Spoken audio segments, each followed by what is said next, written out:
Wave at me.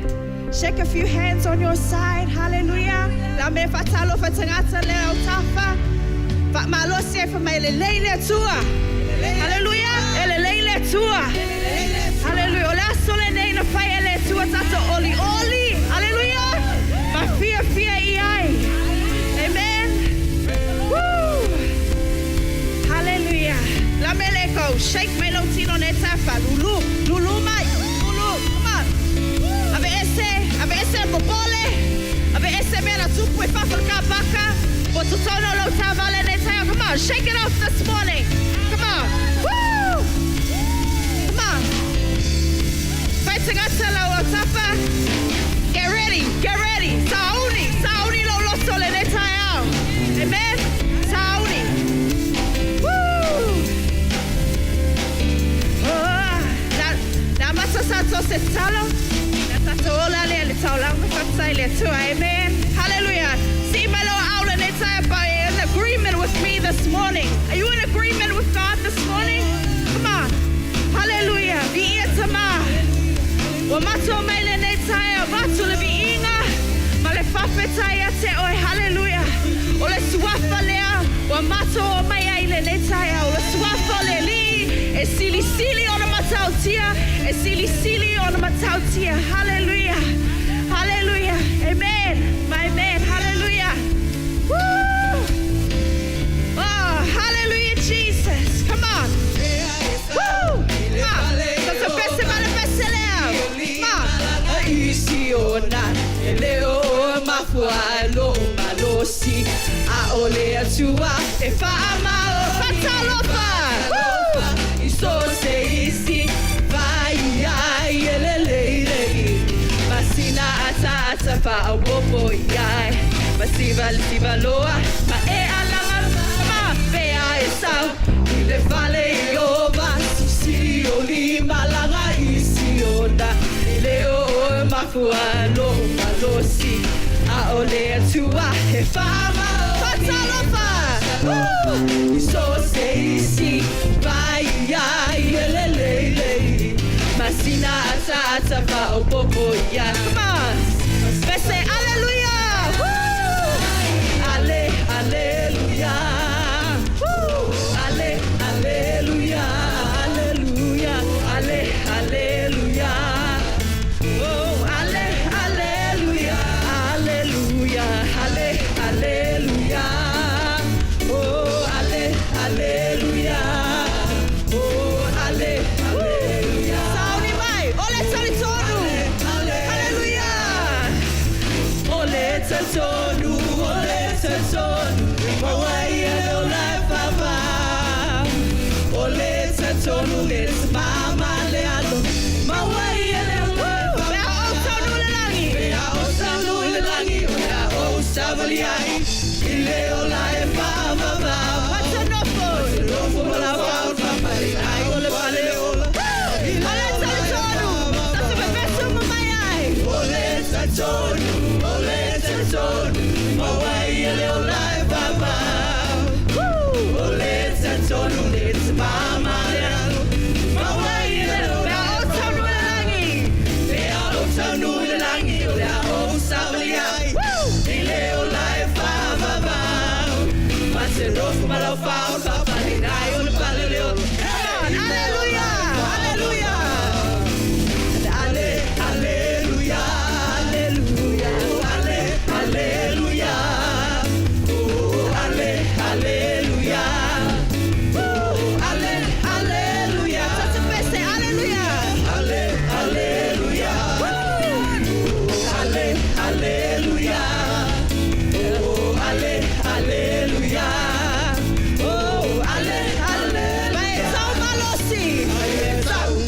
malosi te le fili awala bane e ba vai vai Maria e tango ye o Maria e tu ayeta malosi te le fili awala bane e ba vai vai Maria e tango ye o That's what my best say. Hallelujah. Woo. and hallelujah hallelujah See my next one and it's hallelujah hallelujah hallelujah hallelujah oh hallelujah hallelujah hallelujah hallelujah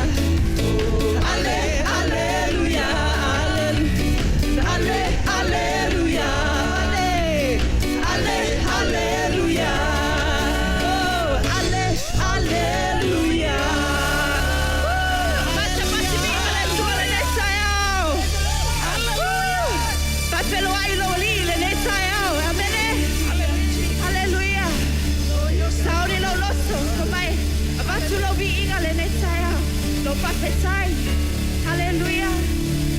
Hallelujah, Jesus. Patanga le ngago le tua. Inga lue te to lo loto le le tsaya. Awa te popole te ngatane o tafa. Ai pasanga pe o matse le tua le le tsaya. Hallelujah. Hallelujah. Pato te fafe tsaya te oi te ma. Hallelujah, Jesus. Fafe tsaya. Hallelujah. Oh, hallelujah. Oh, be your tomorrow. That's up in hallelujah, Jesus. Oh, my total favetai, ma via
matolima, batasimo matoloto, eliayo.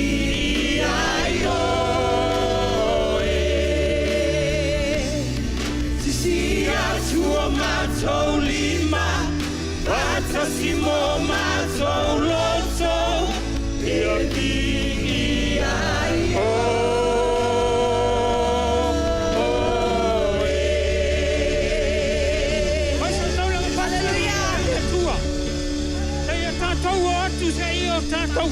Fatonga tuile nganga pai ole tua li tayao nei. Taya fia mai le tayao. E peo ne tato pe pesa le tayao. Hallelujah. Hallelujah. Hallelujah. O matau vi ia oe lo matau wa tua le nei tayao. O matau fane ne ia te oe.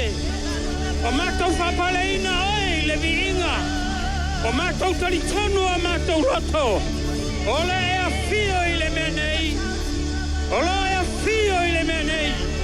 Wau ta talo le nei tai au. Fau. Whamanuia. I lau whanau i le nei tai au. Ngalue ane, ngalue ifo. Le nganga pai a olo matau atua. E te whaman malama. E whai loa i loto lau whanau. Ole e a fio i le menei. Ole e anga le lei le nei tai au. Mae whamanuia taitoa tasi ai mātou. Ia whai lowi inga ia toi. Awa o e lava lo mātou atua. E au lewi inga. Whau i pesena. Whau i la upu. Whau le mātou whalongo. O a me au ma mātou te whaia. Ia mātou whaia ia vi ia o e le mātou atua.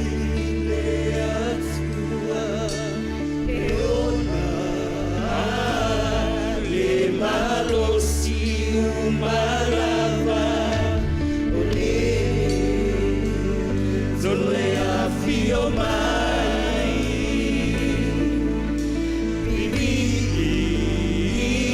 mafanene mafafetai ide soy flua e favavau ide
Thank you, Jesus. Thank you, Jesus. Hallelujah. Hallelujah. Hallelujah. Praise God. Lo wai ngai le nei tai au. Olo ia ile malu o le atua ile nei. Lo au fatasi le nganga pa ia o le atua. Malo tātou a inga ile nei tai au. Ile nei tai au te tāsanga. Ma o wala au lia oe a whai o ia te oe lau tusi pa ia ile nei tai au. Le su e leo lau tusi i le whaalinga. Pei o ni tātou ke pese le tai au le nei. E ala ili whaanene enga. E toia i ina e to lua se fulu ma le wha. Whaalinga o lono mta upo e wha. A lono whai upo e iwa. Se ia wha muta lea lava parakalafa. Whaalinga o lono mta upo e wha mole mole. Le tāra sanga vai vai nei tai au. Tātou te whai tau whaatasi i ai wha mole mole. A uma lea no whai tau ina. No toi pese mai leo le pese lea pei no pese ai nei tai au. Le tātou tim wha mole mole. I a. E upo e iwa. A vivi fo i ma whane ne e. Ma whaafitai atu me ola i le te ele no whaali i. O le so i fua e whaavavau. E whaavavau lava. O no whapa ua i leo to e ina e to o lua se pulu male to wha. I luma o le te ele no whaali i. Mai fu atu. I le so i fua e whaavavau. Whaavavau lava. Ma lafo la tau pale. I luma o le no whaali i. O lo whape atu. Lea li ie. E te tau lava oe ina i atu atu i a te oe levi inga. Male whanene enga. Male mana. Awana e whaia me umalava. Ono o lou fina ngaro foi. E iai i la tou ma ua e whaia. Aleluia. Mai sau patia vi ia i le atua li nei tai au. Aleluia. Ole nā lea nganga li tai au li nei. Ole vi inga. Ole vi inga lava o le atua. E le aia se tasi na te wha le vi inga o le atua. E le aia se tasi. Lo wa inga li nei tai au. A whai ufeta laile a fionga le atua li tai au li nei. E ala i le vi inga o le atua. A inga o le atua li tai au li nei. O oe maa una whaia i a ao le atua. O i ta ua na whaia na ele ai a ao. O lo tato watua. Na whaia ai i ta ua. E ala ilo nanga le lei malo na lofa. Wa mafu ai o ni tato maua le nei tae au ma le nei aso.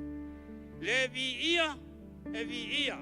E vi ia ai pea le anga le lei ma le alofa o le atua le nei tae au. Ai tato te. Auni mai tato pese whamole mole.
Iluma, ole no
Ale nei tai au po le nei tula e mua na moli atu se whatalofa whale a ule nei tai au.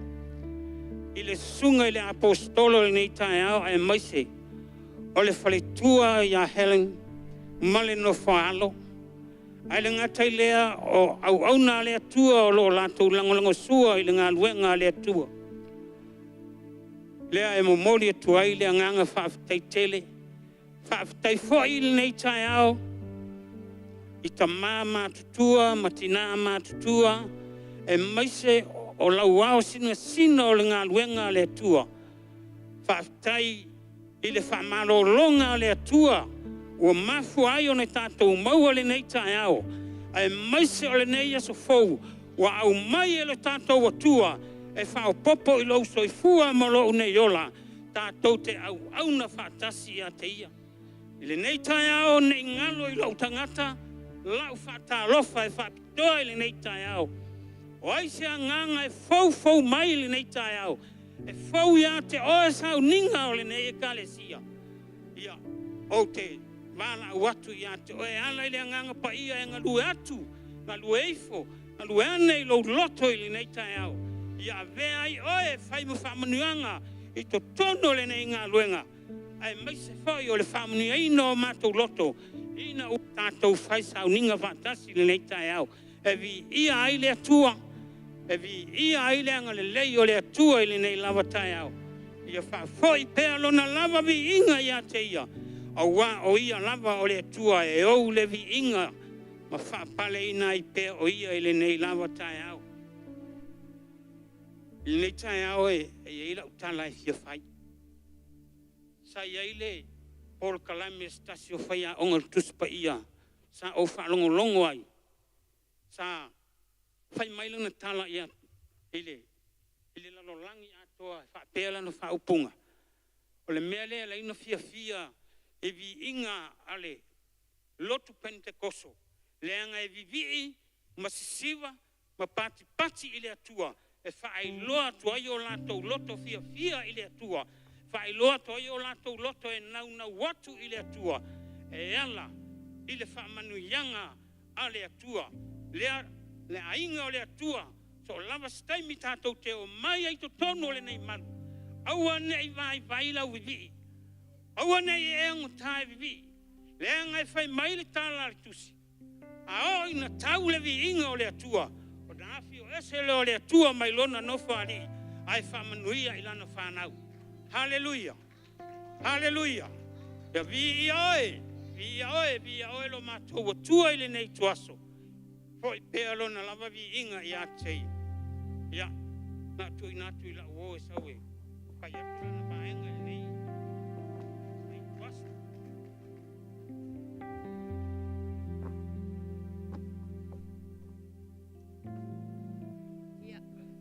Vale atua ele ne tai au.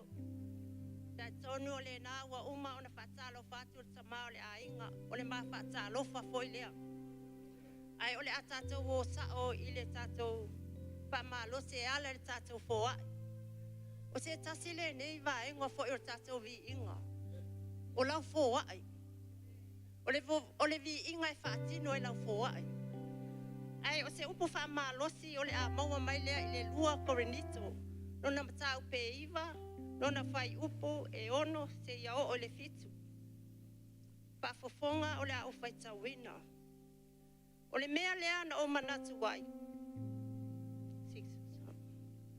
A o la ule nei fai atu.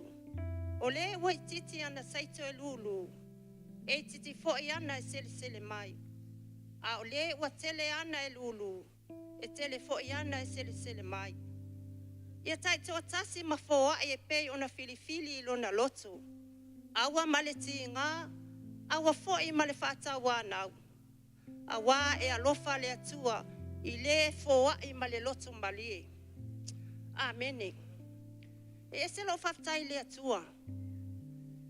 E amaila na filifilinga malana pule i le tangata.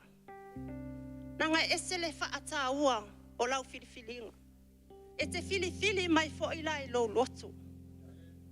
O lo loto e whaatino i nai lau fo ai. O lau loto e whaatino mai ai le manuia e te maua. Ma mai le upule ne tai au. Ia e filifili mai lo loto malie. E te iloa a e filifili mai lo loto malie. E ese le la ngona o le fia e o ia te oi. E te oli. A wawhai o lo fai mai lo loto malie. O lo loto fo e whapena o na whaatino atu ai. Yesu le to tonu ia te oi. E te whaia mele lei. A wa tato iloa, wa tato manuia ona o Yesu. E le ai lava se tasi manuia tato te nau ai. A wa uman tato manuia. I le toto tamai mamoi. Ai o lo fina ngalo le atua. E manao e lilingi mai le manuia i le tino.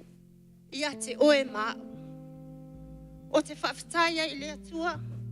Ona o le filifilinga watu ina mai ia te oe maa. O te wala au atu wha mole i le tatou ashes. Ia whapena ona suma i luma. Amen. O te manao ia e loa ele na o se ona tu o lo lima i tutono le atu. Ia e loa o lau vi inga lea wha atino i le atua. Ua uman tātou a watu le vi inga e ala mai o tātou fofonga. Ai o le vi inga leo le a tātou wha atino e ala mai i lo loto malie. Amen. Ka mai tātou pese. Hallelujah. Praise you, Lord. Hallelujah, Lord. Hallelujah. Amen. Hallelujah, Jesus.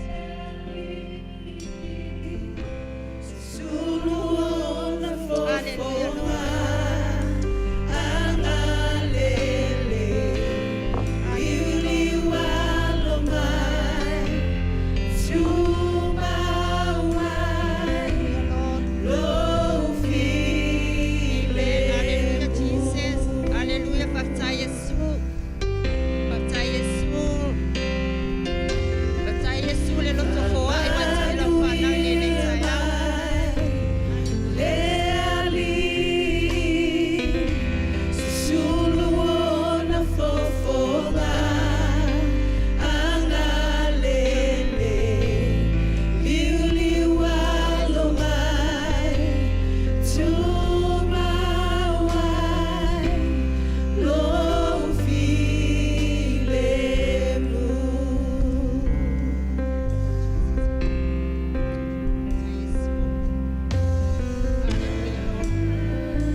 Ona o lau lava suafa Yesu. Wa mata wole mala awa tuaine. Amen, amen.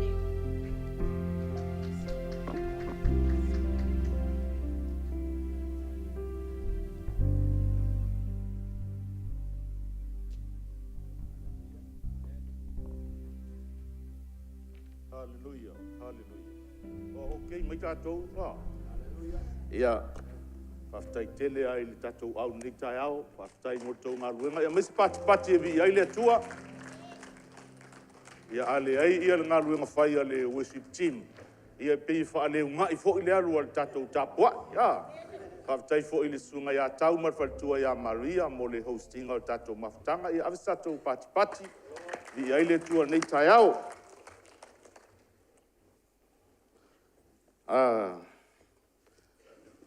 Ia se isu ai whalau tusi le ngā luenga.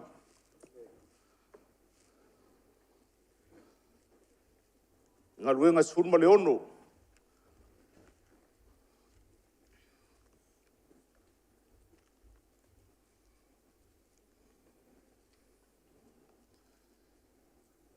Ia e su i lou maota po o lou fale. Ia ona whaitau mai lea e mata foi upu e ono. Se ia wha umar nam ta upu. Ia e naoni nei foi upu e fia whaitauina nei tai au, a maua le sifulu ono le ngā luenga, ia ona whaitau lea o tātou whai upu e 2.5 whaangata i le tolu sifulu ma le wha mole mole. 2.5, tā upu sifulu ma le ono le ngā luenga, a mata i le 2.5 le whaitau whaangata i le tolu sifulu ma le wha. Ia whai o maua ia ona tātou alalanga mai lea, aleluia. Ia ka ko walu roa tasi lua tolu, walu roa tātou. Tu lua o pō mao, ua te tālo ai ma pese o Paulo ma Sila i le atua. Ua whaalongo fo'i a te ila ua e ua noa tia. O na whaafua se i mai lea o le mafu i tele. Ua lulu ina ai whaavai o le fale. Tō ina mai ai le fale pui pui. Ua tolo ina mai ai. Ua manunu ai fo'i o la tau noa tanga umalawa. Leo o le whare pui pui na moe, ma ua na i loa whai tutoa o le whale ua wanoa. O na se i lea ia o le pelu, a fasi o ia. Wha te ia ua sola e na noa tia. A ua alanga Paulo mali leo tele, ua whape atu.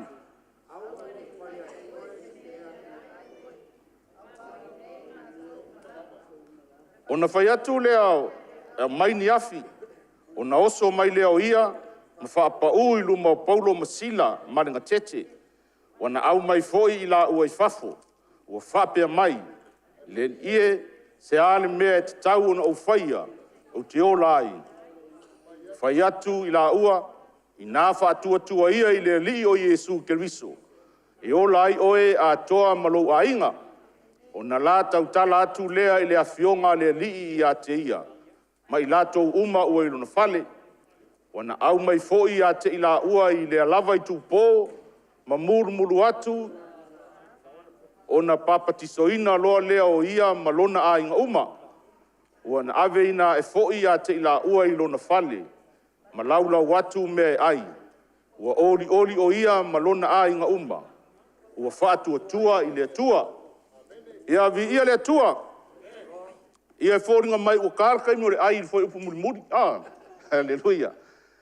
Ia e, o lea olo ia i pe tātou le whaanga solo ina o le tātou mata upu o le whaanga ina o mea alofa le nganga paia.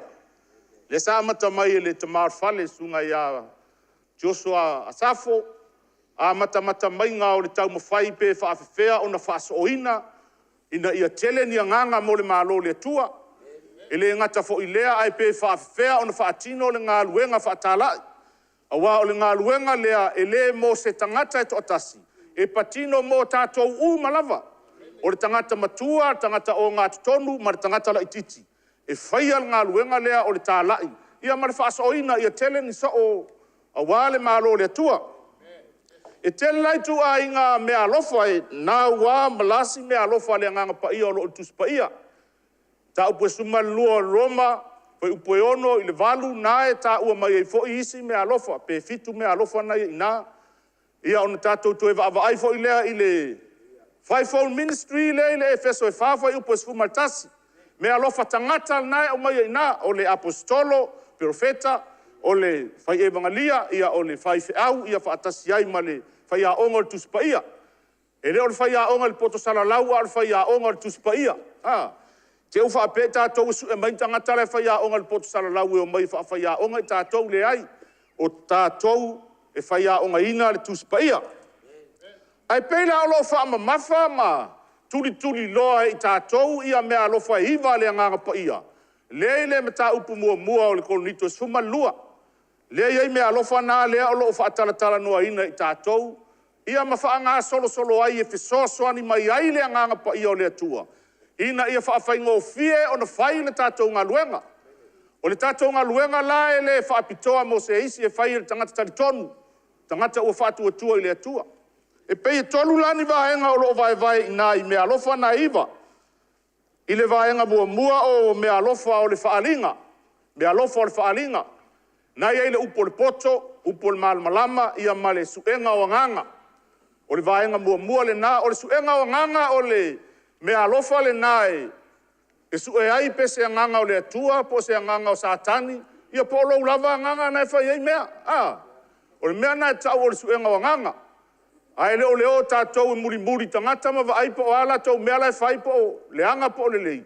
O ni tātou mai lea tau le apostolo. E le o le mea na e tau o su e nganga. E te sau foi e whapea sa o nā ia Pastor William wana po. Le e le o su e nganga nā o le mea lofa na e tau o le discerning spirit. O le su e ina po e se mea mai le nganga o le atua, po se mea mai lo nganga. Ia po se mea mai le nganga o ti Apollo. O le vaenga lo na lua o mea alofa tautala.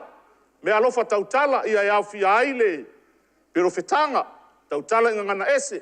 Ia mare wha amatala ina o ngangana. O le vaenga lo na tolu o mea alofa mamana. Ia le nai aile wha amalolo mai. Ia o le whai vavenga. Ia wha atasi ai ma le whatuatua. Au noa la i tātou ma mea alofa nei wha amalo sia i tātou. Ia o le a oki la tātou.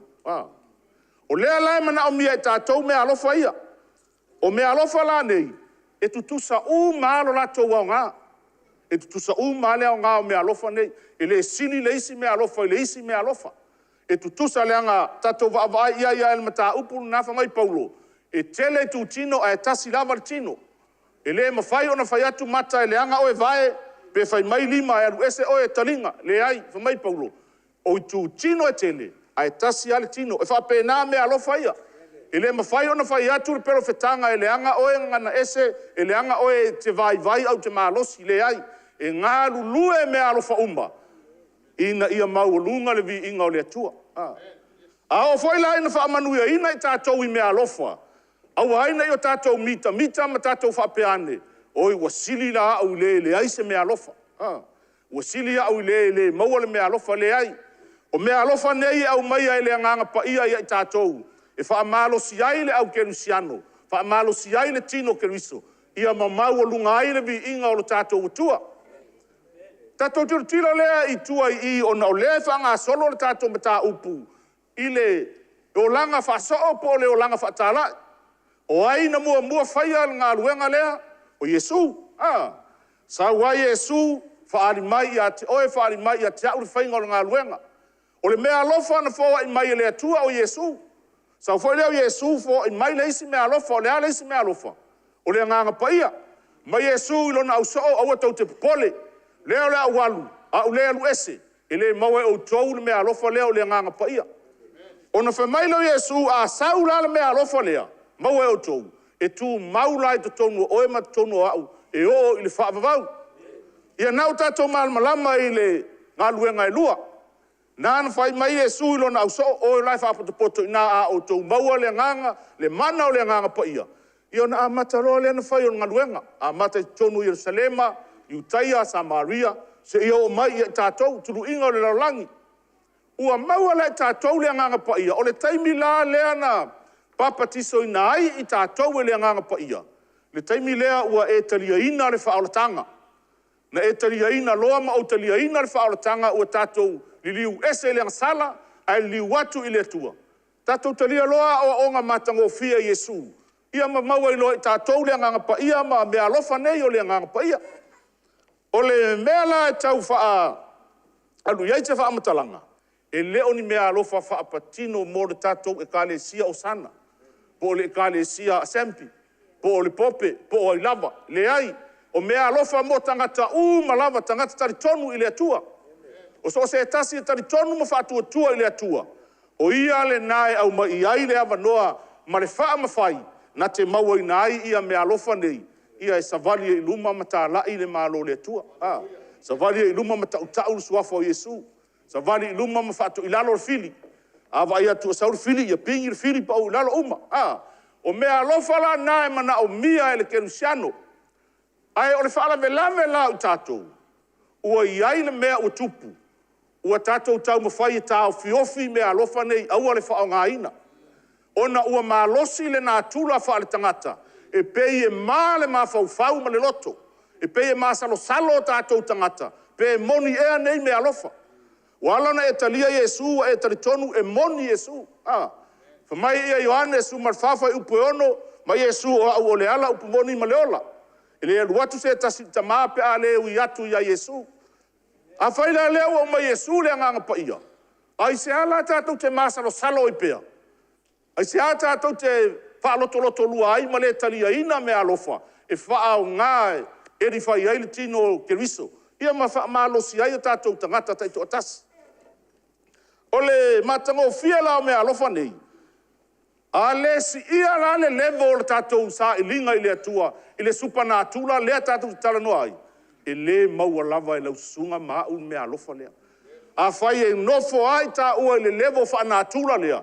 E le open inga la i le atua o tātou mawhau wha lea nganga. Ma ta tala mai me alofa ia mo i tātou. A whai e tū mau e pēa i tā ua e le nā tūla o tangata. Ia o kau oso i whaal me alofa a amu. O kau pingi i whaal tau tala i nganga ese. O le mea le nā e maua. Pe a whai e le si i tia lo tātou wola wha lea nganga. I le levo lea le mana o ai nganga pa ia. E operate saila na ngā luenga. Lea sa tā ua fo i te maa whale a safo. E iei le maunga pa ia o le atua. E te tau ona o iai tātou ina. Ona maua lea le ka le sia atoa nei me alofa. Mana tua le tātou serious lea sa whai ka whewhe e se ka le sia. Ai maua ngei me alofa. Oka se matautia. E vivi i mai o, vivi i mai i pāki lima mai o. Ai mumoe le mumoe, vivi i u mā tātou. Ta whewhe e se ka le sia. Ai wha mea alofa ina i mea alofa le nganga pa ia. O le matua i matautia o tātou o. Tātou te le vai. Tātou te le whaiaina. Tātou te le to ilalo. Tātou te le whewhewhe ti Apollo. O mai sau ti Apollo whawhewhe tātou. We claim the victory in the name of Jesus. O mai o tātou tino, tātou te tutu mo whape atu. E ma whaia le mana o Yesu. E ma whaia le suafo o Yesu. E ma whaia lo watua le anga o lo watua o le atua mamana. O le atua malosi. O le atua matautia. O le mea le nā tāua ai lo tātou mauaina o mea alofa nei. Tāua i o mea alofa nei, ka le sia. E le i au maia nei mea alofa e wha mau. E le i au maia e tia ima wha alea o ngā ina. Na au mai mo lau sunga mai tātou uma. Tātou te tau ina ai le taua. O le whainga lao mea alofa nei. E operate mea alofa nei le alofa. Au noa ma le alofa. Ia o le amatua mau ala le taimi. Le fe mai le apostolo Paulo ea. Tau tala i ngana tangata ma a ngelu ai le aiso o lofa. O le an me maua. Pei o lea, apa mea. Ta alili ma lea. Sume palo tangitangi wai wa ai le mea lina. Ngā wha ki ngā karinga, ngā le paki a fe kaui ki ngā karinga. Fe kaui o mea ki ngā karinga. Ngā paula le ngā mea maua a le ai le alofa e wha ngai o iei mea alofa. Ia, e whai aku ka kola unga e papungi karinga o ka ngaka. Pe a le ai se alofa. Ia o le tau toe so atu le nā i tua le taimina a mata mai e le tamau le whale mea alofa.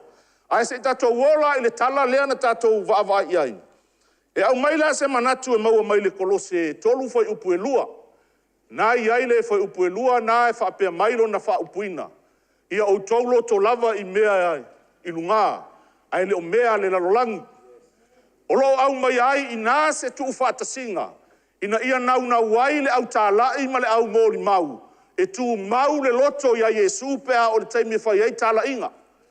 ia aua na i fo i ngofie, aua na i fiu ngofie, aua na i musua i le la maritimu, ia vava ai atu, ma savali pea, ma alu pea, ma alu atu ai lava mo i le ola e whaavavau.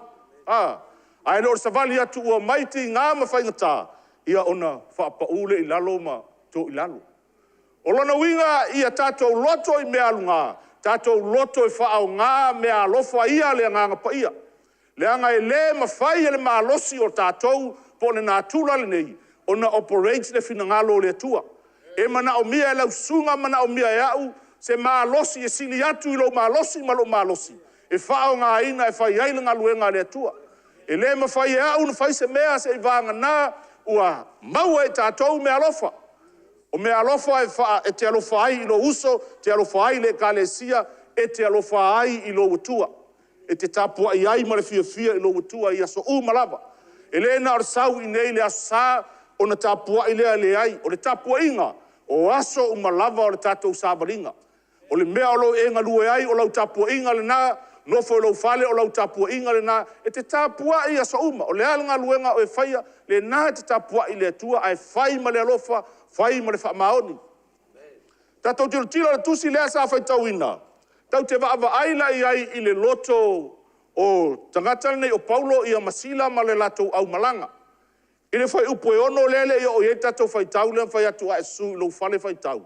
Le ono fitu ma le valu. Nā whai mai na watu le au malanga e fia man na o e o i le atu asia. E tala i ai ma fola le tala le nei. Ae vao ia e le nganga pa ia. Wha mai aua leo i asia. Ona toi o mai foi lea o le sinu na o pitu nia e po oile ngoa tava ai o ia. Ka tilo ia pe sa ona ngoa ka waku.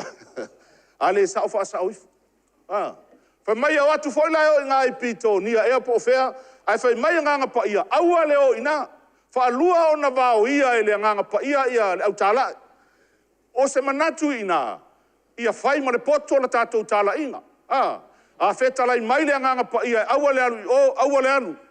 Ai va ai le spot lai ma nei lai fai mai le nganga pa ia e anga ia lau sunga ma tatou wo ia. Mai le wa atu i te roa.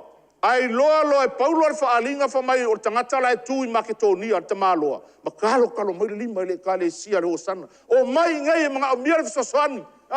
Mai o sana i Makedonia, e tele nganga fōwia iai, o le kau sua in tangata e o fai lele le upo le tua.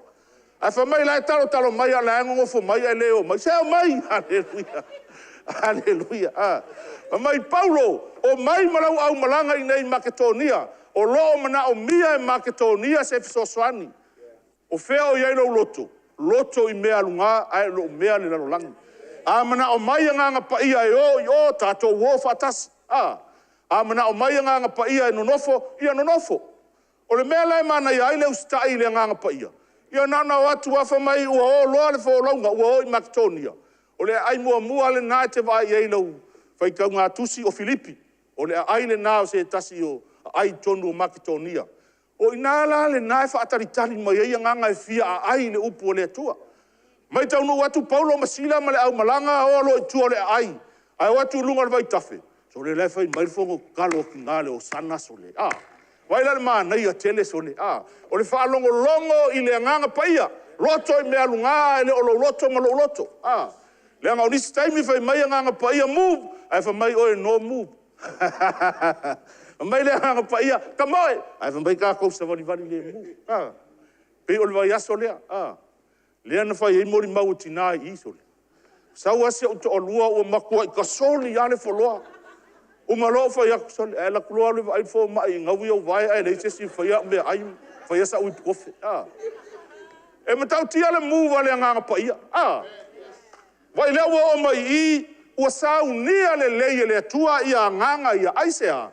Leanga foi o lea loto ia Paulo ma le au malanga i mea le tua. Loto atu i mea le tua, lea ua whaatumuina i le nganga pa ia, o mai ma mea alofa, o lo e whaile ngā luenga. E oko meki a ngā sau aska mai mea whaari mai i le nganga pa ia. Ua experience le mana o le nganga pa ia, ua experience inga le mana le nā wha supernatural, le nganga pa ia. E maua lo e le experience nā okas e oli lo loto i le tua. Okas au fia i le tua. E te le to e malo lo. Le ale me maloro, e te le toi maloro, le whaitau winga le tusi pa ia. E le whapea la whaitu e te le maloro, na e le maloro, e le whinga o whiau. E te le toi maloro, le whaitau winga lau kusi. Te mana wa mai po le ale le lava, tiro e le tusi. Po le au me whai tau tiro e le tusi. Po whea te alu iai e te whia o ale whale tiro e le tusi, a e leo le Facebook. Halleluia. Halleluia. Halleluia. Vi ia le tua. Ele a whaina ia telefoni fo ia ale apostolo malvahenga ia le ngalai tu spa ia ton. Au tu ai nga tu spa ia fo ila le a tu ai nga telefoni nga ele ai mo ku spa ia ese nga me le kilo ia mo maka ia. Ta ina ele nga pa ia e whaatanga ina oe te muli lana ta inga. E manuia la le taunu unga o lau tala inga ma lau whaasoina. Na mai ai o Paulo malana au malanga masila o atu i lunga o le vai, lai fai mailefono talo tina, fa mai la unga atu Paulo ma wha malama le upu a e tatala le atua le loto litia, le isi tina le nama tautia, me o tina fai pisinisi. E fai lona fale o loa whaatau wai mea ofu tau ngata ofu pā auri fo ie, na o le au mawarulunga ma tangata a inga tupu e, o ofu ila eina la e pā auri tau ngata. Au leo ta tala e le atua le loto o tina. O tātou fo ile au mau oa. Tātou. O le whainga tāiang kakala ka kou loko pe ala unga ma le upo le atua. E la unga mai ale upo le akua. Lai ai, pe e alu nga ikua. Langa pe kau wha apele pele ka kou i ka kou oa isi kai. E le wha pe ngai ka kou e whakufu la ukala le wha malamala maita. O tātou e le mata ui le oloa. E le mata u tātou le oa, a whamai a tāvita. Le atala tāvita. Mai tāvita o mea uma o mea ai. Le atua. Lono winga la. Ia, ave le mea le atua. Ia e tuu le mea ma oe. Tuu leisi vaenga ma oe. O se ata nau tilo mo wawai heino to e mana tua ai le conference atinale na whai le last week. No o wawai atu i sole. Wa ia mua ka ua li ile au misionga ma le au kala i tinaso. Ai po feo i tama. Po a mea ngei a ka maa ngei a o fai. O mantua leo le vai aso lea ma tau tinonga ia sa fai. Mai tua fine o vau sa ua faali mai lea tua e fai se conference fa Samoa. Ia e saufare tua ia tua fa mai ua. Confirm me tua ua faali fo ia lea tua. Vai ma tau tia o lea tua. E sau le isi ai trap fo i e whaalinga, le isi tangata. O te loa le langona le nana mau e tangata umalawe tina e maise tina. Nā maasi asi atu le connect group a le sunga i a tau le fiafilina. A le fo i tala noa i nai le mea lea. Me o te tau ana whai se conference a tina. Ua trap i ai e le nganga pa ia le rima. Fe au leo le rima. O se mea tā ua lava. Ua au mai le atua i lo nganga ma lo nganga. E whau ai le maa lo le atua. E fōlinga mai ala e o ala Sammy e ma Vanessa i o. Ai whai aka kou conference. Hallelujah. Hallelujah. Praise the Lord. Tina awa e te whaavai. Ia na o saule ana po tu ua le mato kongeki. E lau maingo fōa ma le uso i a nusa. So o le la iti o tina la e mopo atu i le tatou fōru. Whale tua i a whaafetai, o tonga, o tua. E o whatura rei tina. Pe ala wa se sela o upu lena whai le sao tina. A whai o e mana tua lau tala nā le nau whai atuai. Le nau whai atuai, ta mātura i mai ua whaavai vai tina. A mea la lei ei, ta mātura i mai tatou o tuli tina. Wa le mau e tina. Wa ese le level lea wa iai tina. Ma tau tia leo tina, so le leo wa iai tonu o tatou e kālesia. Vi ia le tua. O lono winga rai whoringa mai o tātou ta mai tāpua ia a whai vau tina. Hallelujah. Ia matatala le lele ki e aloi. A o foi la tina po le ale umi. Ia awa leita tātou tama. Langa lai o whai mea vi i aile atua. Nga pawala mea tāua ia whai mua sa mea aile winga e sa wai mea. Hallelujah. E le tua atu le conference e o te ale umu. Sole. Ia ko asa o lole winga whai la umea kausama. O va lesi la taimi to aluai. Fai mua la umea tau mafa ia o ngai alu voi lole. E le leila ngai, ki foi le mea le koe roka kakala. E te tala mai le toe. Hallelujah. Aua tau te pole tina in speaker. Yes, we do need speakers. Ai aua tau te pole o loo ia te o tau le upu le tua. We have the women of God in France here. Your Mama Helen, Tonga, everyone, o Nessa, o I love her. Tangata uma o iai le mea alofa. Fa mai le tua ia mose, o aina whai alo ngutu. O aina whai alo ngutu. O le awha atumbu lo ngutu se tulou, e le mana o le anganga pa ia, e te tula iai le tausanga fōu. E mōri mau le matango fie ma le sisili ese o le tātou atua. Tau tia tina, e le leilo tina e tonu le kalesia. Oh, kaso le. Beautiful, everything is beautiful. Ai awha le tonu lo fo, oh, ia weka fefe. O le mea leo te fia ai tātou tina, ese le leio nei tina. Ese le leio tātou tina. Mama hele. Ese le leio tina. Ave se pati mo tina. Vi i aiti. Le tua, ele vi i aiti na. Ai vi i aile atua. Ia lato ngā luenga le lei le ngata i to tonu a inga, to tonu o lo fale, ia to tonu fo i o tātou e kalesia. O nisi o tina e ui na mamai. Ia lai ava aia leo mai tātou tapua inga. Vi ia le tua. Ta talo ia whapena o na pa i atu le whaamalo longa le atua i ate o tau o lo mau i mai o tino. Tina. E le ai se mea e whaingatai le atua. I was there, sa o iai i nai le tūlanga le nā. Ai sa wha mea uma i le atua. O taritonu maulangona, aua le whaavaivai tātou. Au sila fia, ia se tasi fōi o awhine o lo mau i mai. Ia, kalesia, wha moe lau te talo ma lau te talo. Tātou te si i mai i lo tātou atua. Ia i se mea e mana o mia ai le fisosoani, tala noa i lo tātou atua e au maile mana, au maile wha malo longa ato atoa. Ina ia tō i lalo ai sa tani le wha fefe mai tātou.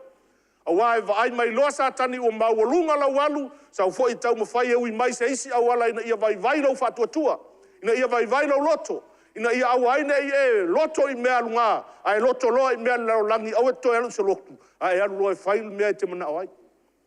Loto i mea lunga ai leo mea le lau langi. O le tala le leila leia i, whamai ua tatala le loto li tia. Ua whaola ina umalo na a inga ma papa tiso ina. Ma neia ia o le amatanga e tina o le mea. Peo no whai atu o kei mai tina, o kei fo i le alu o le tātou. Ia le o kei a tātou, o te a tātou. Wa tātou le whai o le putima, tali mai nai tina.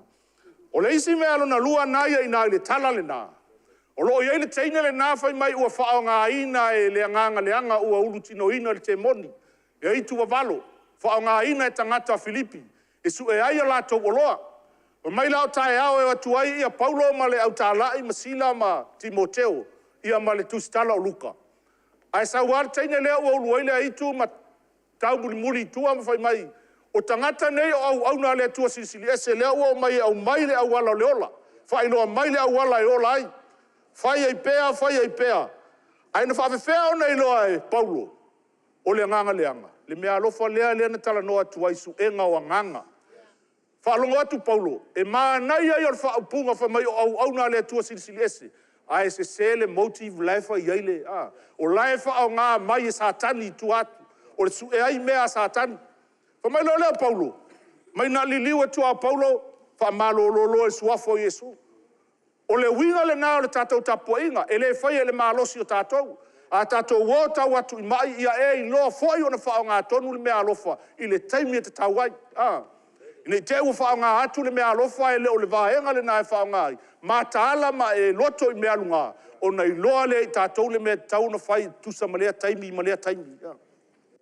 O le mea la na ua wa i tātou whai mai ua ita la le matai o le teine lea ua le eise oa. Ua ese mea sa maua ono lea ua wha malo o lor teine. I ona mai lo lea toso ia Paulo Masila wha mai ua awen wha masinonga. Wha mai lo lea o le vahenga lea. O ka malo loa ngai o mai ese tala inga ia o mai a mai tonu o Roma. E ese a lato tu, e ese a lato upu.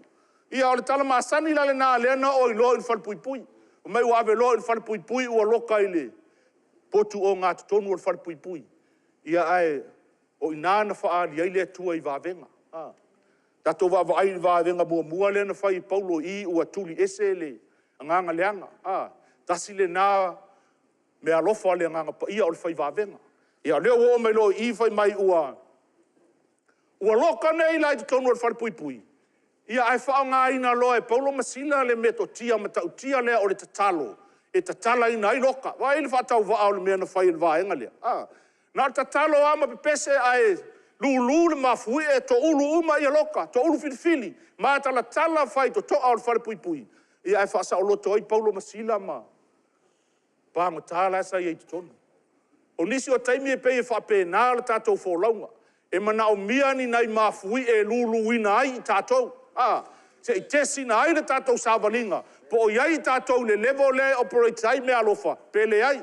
A lulu lai tātou e mafui e au le o iai nganga pa ia i tātou. Ia ua ifi laka ko. Ai a lulu mai mafui e lai mausali. Nganga pa ia i lo loto ma lo loto. O kaso matau tia ma lo. Ma lo tamo e te le vai vai. E pei whape nā lea nganga lea mai i tātou mta upu. A o tātou i puapua ngā ka le sia, au e te vai vai te talo. A e loto i mea lea tua, e o mai puapua ngā e le vai vai lau te talo, e te talo pea. Te talo pea. O le tala lea ni tātou whaitawina, wha mai le tala al taitai, wala ifo le taitai o le whalpui pui po le leo le whalpui pui o vai atu ua. O le ai mani pāngo tā i tonu whale. Ia ona mai leo se ina na pelu o le a wha umaki a ia ai whai akurua Paulo Soli. So ia whai ngā mea i kele i sau ki oki ngai sau i whai ngā luenga. Su kupe kau se ko ai. E leo engi upu whape ngā ke voa e whape au. Halleluja. Mai Paulo Soli lea ingai uma pāngo tā. Au e te whai ale nā mea. Whai mai loa leo o taitai o le whalpui pui. O le ala se mea wha mole mole o te whai au te ola. E se le mā nei o le tāla inga lea e whai. Ma nei ai o le leo le nā tate fia whaalongo atu iai i le tangata le tari tonu ei o whaapea mai i au te mana o mia la te talo. O le leo le nā o te fia whaalongo iai. Lea ngasa aso lua sa lua tueli si whawhine nā e wa aili tama i titi lea mā ua o tiere mai. Ia o umalon tala noa whai tū la o ka manga o ia wawe uma se i whai aku sa kakala ia Yesu. Ia umalo whatu si tina le ma whai anga whai aku sa ukala. Mai ia saunga mai lau sunga. Pea kulola utala ia Yesu, ma whaalongolongo mai, ma whaamatala atu ia ile. Ia ui ara le italia e siti nā ia le whaalatanga. Ai o le mea tā ua ia te au, o lai ua tā ua atu ia ile whaalatanga. Au e te popole pe le italia le tangata i le taimi lava le nā, ai tā upea le whiau. Leanga o le ngā luenga le nā i tātou le whai le rolangi le nei, tā upea le whiau. E iei le taimi pe oso i fuai le isi e ka le sia po le isi whaamalolonga. Te ua whaalongo le mea leana e whai akuai, whaola ina i roi nā. E whape nā le au ala ese mai o le whina ngalo le tua i tātou. O le mea tā au ala le na i nā e ka le sia, ta talo. Ta talo. Te no le ta talo o le mafutanga le nā oe malau tala noanga ma le tua. Prayer is communion with God. O le ta talo o lau tala noa atu le nā i a Yesu lau o. Fa mai ia le Ioannes fuma lima fai upa suma fa mai Yesu o te le to e tā ua o tau o auna. Le anga e le iloa e o tau me whai tau matai. Ai o te tā ua o tau o a uo. Le anga o te tā uatu i ate o tau mea unga o te whaalongo ai lo tama. O mea la ia mai lunga le whaalongo i Yesu e whawhanga ai o e whawhanga ai au. Pea tatou tala noa i ate ia e ala e te talo. Ta talo. Ta talo. Te loa o leo langa ta talo e matau tia ai lau walu i le tua. I le e soto e tolu sfuru tolu whai upo e sfumartasi. Nā e whai mai ai ia le whai upu le nā. O le mea le nā ese ei tangata le o mose. A tala noa ma le atua e whesa ngā i pei o se wo. Tatou wa awa aile iei o le mea nā matauti ai mose. Le anga a tala noa i le atua e tala noa mai le atua. A fia matauti ala le tatou wo i le atua. Ia whape nā i tatou whai wo i a Yesu. A vea Yesu ma tatou wo tu mau. A vea Yesu ma tatou wo i aso uma o le tatou sāwalinga. I le whaalinga e toru whai upo e luas fulu le nā e amatamai o i to tonu Yesu i le kalesia. Ai umaifo o tu mai fafo Yesu, fa mai Yesu o te tui atu. Vai te ngana turi fafo le kalesia, lai alu koe kui mai whai toa. Ia o tātou. Ia. Tania Yesu. Te lo o tō umai fia le Facebook. Te ngana ele masangi tangata lai etu mai fia mai e kango aka lia la. O lua levanga kuku Yesu ma etu mai oe ke... Ai lea ia sau mea o whai ai. Se whai ngai ia Yesu. Po leva whai mai ka waku lai etu mai Yesu e whamisi. Ai mai tangata e tere masan ngai e tere iloa e se fia whene ai. O le tu tūla wo e malama lama ia te oe. e malama ia te au. Le whapea mai kalosia ia e wifo ia lo kai ngoa. A whai o whapea ngā o e wifo le ngoa Yesu. E te tala noa, iai ma tātou tala noa. Friend ma Yesu. A tonu e te mata i le. Tamai titi ale nā ingoa ia Christian le po Samoa, e po ofea. Le umalona whai maila na wha malosi wha mai. Wa ai la o tō friend le mata utia o Yesu tātou wo. Ma nei ala na. Tala noa la ia Yesu, tala noa ia Yesu tātou wo. E kalesia, ia nā ona toi wha manatu atu. Au noa me alofa nei e iwa le nganga pa ia ma le tātou sa ilinga. E whai fua le tātou ngā luenga. Wha manuia le atua ia te oe nei tai au, ia tu inatu le avanoa le tamau le whale ona o Yesu.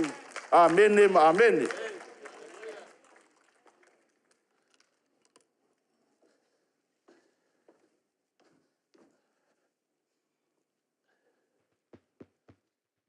Ia, o le awhail tātou talo, whamangalo i uma tātou ang sala. O fia pese ale pese lea e, sa matou pese i asola. Ta o le, a pese o le metisi, Yesu e wa o valea, o te poto e a fea, o te roa pese. Yesu e, tau tai lova. Ya, Yesu pese lea, Tato tu lai fatasi lunga fa mol.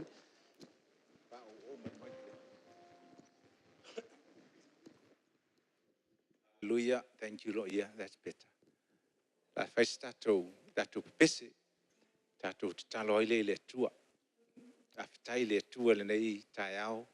Ma nei le au mo tato ne yaso. Hallelujah. Pamaile luia le whailaunga. A le Italia o Yesu. Ia o le aso le nei Italia a Yesu. O le taimil nei o te walau e iaise si o manao mia le whaoltanga. Italia Yesu. Se isi ilunga lo au. Eise si o i tātou. E le Italia o Yesu. Si ilunga lo au whamole mole. Eise si. Te leo tātou Italia Yesu. Eise si o manao mia le talosanga Italia Yesu. Ia. Masalo ua talia umai tātou Yesu Kiriso. A ole nei tu. E mo ini o fonga. 1, 2, 1, 2. Hallelujah. Mo ini lava o fonga. E le leina ti le tilo solo ai. Hallelujah, Lord. After ile tua. Watu lo matu tama. Hallelujah. Thank you, Lord. Ia sosoan mailo wanganga pa ia le nei aso. Pa ia le tua i mātou, ma ua lui mātou lau fi au le nei aso. Ina ia mawhai le tua o na tau mawhau i lunga. Se mai asi sika ko microphone nga, kai si mamisi mai. Hallelujah. E ola mape le melea.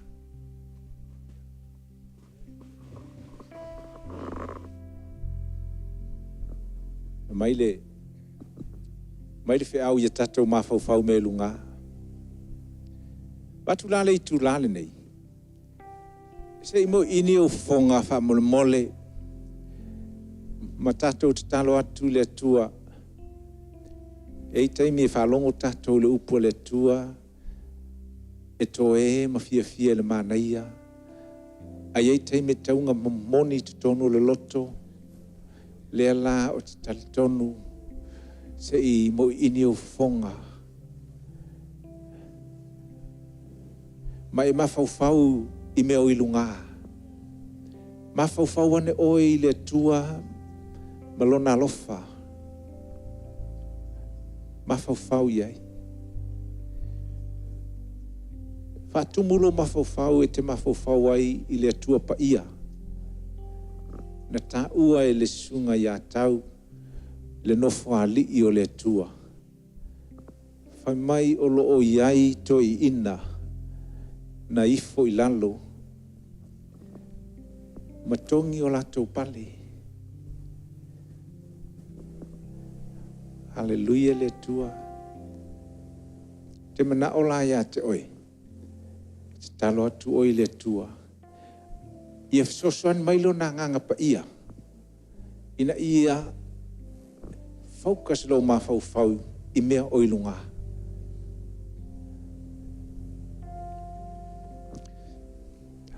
Ta le mu mai tatou fa mole.